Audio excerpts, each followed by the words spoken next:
Saya punya jamaah Pak di Irian, zakatnya itu 1.747.000.000.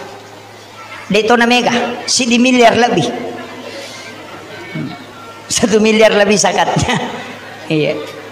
Jadi maka awalnya dia berzakat itu cuma 500.000. Pekerjaannya Pak Jai.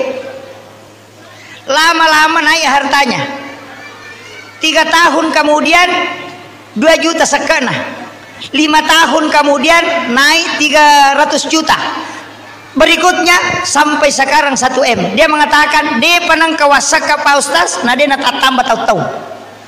Karena Allah memang bilang, ya na tu ampai bicarogina sakka wakka seke rakka. Paham mo? Sakka zakat suku sempurna, sakka wakka bertambah, ya kok seke rakka. Saya mau tanya, kalau ada air tidak mau mengalir di got, ditumpu atau digali? Ya kongka benrang dena melo masolo wae, got tidak mau lari airnya, digali atau ditimbun? Digali. Ya kongka balu-balu ciatarala itaroi atau ya berengi?